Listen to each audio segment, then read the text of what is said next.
அனைவருக்கும் வணக்கம். இன்றைக்கி நம்ம அந்த வீடியோவில் பழனி முருகன் நம்ம பாசான சிலையில் இருக்கக்கூடிய பல அதிசயமான தகவலை பற்றி தான் தெரிஞ்சுக்க போகிறோம்.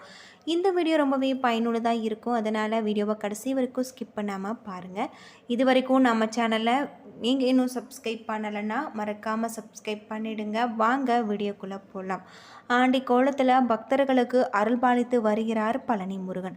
அறுபடை வீடுகளில் 3வது படை வீடாக இருக்குது. இந்த கோவில் மட்டுமல்ல, இந்த கோவிலில் சித்தர்களால் உருவாக்கப்பட்ட நம்ம பாசான முருகன் சிலை பல்வேறு சிறப்பம்சங்களை கொண்டிருக்கக்கூடியதாக இருக்குது. இந்த சிலையை அபிஷேகம் செய்து கொடுக்கப்படும் பிரசாதம் பல்வேறு உடல்பிணிகளை போக்கக்கூடியதாக இருக்குது. தண்டாயுதபாணி விக்கிரகத்திற்கு 4 விதமான அபிஷேக பொருட்கள் மட்டும்தான் பயன்படுத்தப்படுறாங்க. நல்லெண்ணெய், பஞ்சாமிர்தம், சந்தனம், விபூதி, பன்னீர் மார்கழி மாதத்தில் மட்டும் பயன்படுத்தப்படுறதாக சொல்லப்படுது. அது மட்டும் இல்லாமல் முடி முதல் அடிவரை என்கின்ற முழு அபிஷேகம் சந்தனத்துக்கும் பன்னீருக்கு மட்டும்தான் இருக்குது. இதில் சிரசு விபூதி என்பது சித்தர் உத்தரவால் பக்தர்களுக்கு வழங்கப்படுகிற ஒரு பிரசாதம். இது கிடைப்பது மிகப்பெரிய புண்ணியம். ஒரு நாளைக்கு 6 முறைக்கு தண்டாயுதபாணிக்கு அபிஷேகம் அலங்காரம் செய்கிறாங்க. இது 5 முதல் 7 நிமிடத்திற்குள் முடிந்துவிடும். ஒரு முறை அபிஷேகம் செய்துவிட்டால் பின்னர் அடுத்த அபிஷேகம் வரை மாலை சாற்றுவதோ பூக்களால் அர்ச்சனை செய்வதோ கிடையாது. இரவில் முருகனின் மார்பல வட்ட வடிவில் சந்தன காப்பு சாத்துறாங்க. விக்கிரகத்தின் புருவங்களுக்கு இடையில ஒரு பொட்டு அளவுக்கு சந்தனம் வைக்கப்படும். முன்னொரு காலத்துல சந்தன காப்பை முகத்துல சாத்தி கொண்டு இருந்தாங்க. பின்னால இந்த முறை மாற்றப்பட்டிருக்கு அப்படின்னே சொல்லலாம். தண்டாயுதபாணி விக்கிரகம் மிகுந்த சூடாக இருக்கும். இதனால் இரவு முழுவதுமே அந்த விக்கிரகத்தில் இருந்து நீர் வெளிப்படும். அந்த நீரை அபிஷேக தீர்த்தத்துடன் கலந்து காலை அபிஷேகம் நடக்கும்போது அங்கே இருக்கக்கூடிய பக்தர்களுக்கு பிரசாதமாக விநியோகம் செய்கிறதாக சொல்லப்படுது. தண்டாயுதபாணி சிலையில் நெற்றியில் ருத்ராட்சம், கண், மூக்கு, வாய், தோள்கள், கைவிரல்கள் போன்றவை மிக அற்புதமான உளியால் செதுக்கப்பட்டது போல தெளிவாக இருக்கும். இது போகரின் கைவண்ணம் அப்படின்னு சொல்லலாம். இந்த சிலையை சுற்றி எப்பொழுதுமே ஒரு வித சுகந்த மனம் பரவி கொண்டே இருக்கும். இந்த சிலையை செய்ய போகர் எடுத்துக்கொண்ட நாட்கள் 9 வருடம் அப்படின்னே சொல்லலாம். அம்பாள், முருகர், அகத்தியர் இவர்களுடைய உத்தரவுக்கு பின் தான் போகர் இப்படி ஒரு சக்தி வாய்ந்த சிலையை செய்ய முயற்சி எடுத்திருக்காரு. இதற்காக 4000த்திற்கும் மேற்பட்ட மூலிகைகளில் பல இடங்களில் இருந்து கொண்டு வந்திருக்காங்க. 81 சித்தர்கள் இந்த நவபாசான சிலையை போகர் சொன்னபடி தயார் பண்ணியிருக்காங்க. பொதுநல எண்ணத்துடன் செய்யப்பட்டுள்ளதால் காலமும் இயற்கையும் தன் சீற்றத்தை குறைத்து கொண்டு சித்தர்களுக்கு உதவி செய்ததாக இன்னொரு நுணுக்க தகவலும் இருக்கு.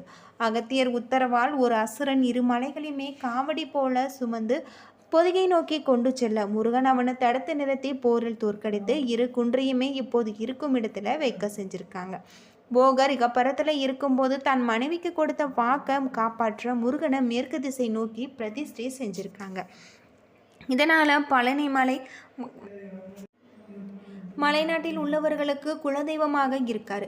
கல்லில் சிலை செய்து பிரதிஷ்டை செஞ்சு கட்டிய எத்தனையோ கோவில்கள் சிதிலம் அடைந்த போதிலும் நவபாசானத்தால் சிலை செய்த இந்த கோவில் மேலும் வளர்ந்து கொண்டிருப்பதன் காரணம் சித்தர்களின் மகிமை என்பது பலரின் எண்ணமாக இருக்கு. தண்டாயுதபாணி சிலைக்கு இடது பக்கத்தில் ஒரு சிறிய மகரந்த லிங்கம் இருக்கு. அவரை தரிசிக்க வலது பக்கமாக செல்ல வேணும். தீபம் காட்டுதல் வேணும். தீப ஒளி இல்லாமல் நம்மால் தரிசிக்க முடியாது அப்படின்னே சொல்லலாம். இப்படி பல்வேறு சிறப்புகளை கொண்ட ஒரு கோவிலாக பழனிமலை தண்டாயுதபாணி கோவில் அமைஞ்சிருக்கு. 2000 ஆண்டுகள் பழமை வாய்ந்த மிகவும் பிரசித்தி பெற்றது. இந்த தலத்தின் மூலவர் நவபாசானத்தால் ஆனவர் போகர் என்ற சித்தர் இந்த தலத்தின் மூலவரை பிரதிஷ்டை செஞ்சிருக்காங்க. நாரதர் கொடுத்த கனியை தனக்கு தராததால் கோவித்து கொண்டு இந்த மலையில தங்கி விட்டுருக்காரு முருகப்பெருமான் அப்படின்னே சொல்லலாம். இந்த கோவிலின் வரலாறு ஞானப்பழத்தில் இருந்து ஆரம்பிக்கிறதாகும். கலகம் பண்ணுவதற்கென்று பிறந்தவர் நாரதர். ஞானப்பழத்தை எடுத்துக்கொண்டு கைலாச மலையில் இருக்கக்கூடிய சிவபெருமானையும் பார்வதியும் காண சென்றிருக்காங்க. பழத்தை கொடுத்து இந்த பழத்தை உண்டால் அதிக ஞானம் பெறலாம் என கூறியிருக்காங்க. மேலும் முழு பழத்தை ஒருவரே உண்ண வேண்டும் என்ற விதியையும் விதிச்சிருக்காங்க. பின்னர் தன் மகன்கள் 2வரையுமே அழைத்து உலகத்தை 3 முறை சுற்றி வருவர்களுக்கு ஞானப்பழம் பரிசு என சொல்லியிருக்காங்க. அது மட்டும் இல்லாமல் இதனை கேட்டு முருகன் தன் வாகனமான மயிலை எடுத்துக்கொண்டு உலகத்தை சுற்ற கிளம்பியிருக்காரு. பிள்ளையாரோ தாயும் தந்தையுமே உலகம் என்று பலத்தை பெற்றிருக்காரு. சிவனும் பார்வதியும் இங்கே வந்து முருகனை சமாதானப்படுத்தியிருக்காங்க. ஞான பழமான உனக்கு எதற்கு இன்னொரு பழம் என கூறி சமாதானம் செஞ்சுருக்காங்க. முருகனை பழனி என்று அழைத்ததால் இந்த இடம் பழனி என பெயர் வருந்த காரணமாக இருந்திருக்கு. மலை அடிவாரத்தில் உள்ள திரு ஆவினங்குடி தலமே 3வது படை வீடாக இருக்குது அப்படின்னே சொல்லலாம்.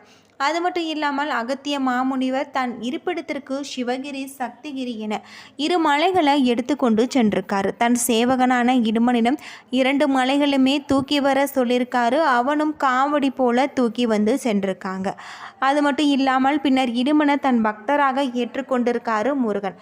இடுமனை போல இங்கு காவடை சுமந்து தன்னை வழிபடுவர்களுக்கு சகல சௌபாக்கியங்களும் உண்டாகும் என வரமளித்திருக்காரு. இங்கு இருக்கக்கூடிய மூலவர் சிலை 18 சித்தர்களில் ஒருவரான போகர் என்பவரால் உருவாக்கப்பட்டது. 4448 அரிய மூலிகைகளை கொண்டு 9 விதமான நச்சு பொருட்களை உருவாக்கியிருக்காங்க. அந்த 9 விதமான நச்சு பொருட்களும் நவபாசானம் என்னும் மூலிகையை உருவாக்கியிருக்காங்க. அப்படி சிறப்பு வாய்ந்த நவபாசனத்தை கொண்டு முருகன் சிலையை அவர் உருவாக்கியிருக்காரு. அவர் உருவாக்கிய அந்த சிலையே தற்போது பழனி முருகனாக நமக்கு காட்சி அளிக்கிறது. பஞ்சாமிர்தத்தாலும் பாலாலும் அபிஷேகம் செய்தால் மருந்து வெளிவரும் என்பதை உணர்ந்து தினமும் சிலைக்கு அபிஷேகம் செய்து வழிபட்டு வந்திருக்காங்க. தன்னுடைய சமாதியை போகர் பழனிமலை கோவிலேயே அமைத்து கொண்டிருக்காரு. கையில் கோளுடன் ஆண்டியை போல காட்சியளிக்கும் முருகன் சிலை நமக்கு உணர்த்துவது அனைத்தையும் துறந்தால் நாம் கடவுளை அடையலாம் என்பதுதான். அது மட்டும் இல்லாமல் இந்த கோவில் பல்வேறு சிறப்புகளை கொண்ட ஒரு கோவிலாக அமைஞ்சிருக்கு அப்படின்னே சொல்லப்படுது. இந்த கோவிலில் இருக்கக்கூடிய முருகன் சிலை பல்வேறு அதிசயங்களை கொண்டதாகும். நவபாசானத்தாலான இந்த முருகன் சிலையை வழிபடுவதால் நம்முடைய வாழ்க்கையில் இருக்கக்கூடிய அனைத்து விதமான பிரச்சனைகளும் தீரும். திருவண்ணாமலை கிரிவலம் எத்தனை சிறப்பு பெற்றதோ அத்தனை சிறப்புகளும் இங்கு உண்டு என்று குறிப்பாக சொல்லப்படுது. அது மட்டும் இல்லாமல் அக்னி நட்சத்திர காலங்களில் இங்கு கிரிவலம் செய்வது சிறப்பு. அது தவிர எல்லா நாட்களிலுமே கோவிலுக்கு வரும் பக்தர்கள் கிரிவலம் சுற்றிவிட்டு படியேறுவாங்க. 450 மீட்டர் உயரத்தில் இருக்கக்கூடிய மலைக்கோவிலுக்கு 690 படிகள் கடந்து செல்ல வேண்டும். அது தவிர யானை பாதை என்னும் படியில்லாத வழியும் உண்டு.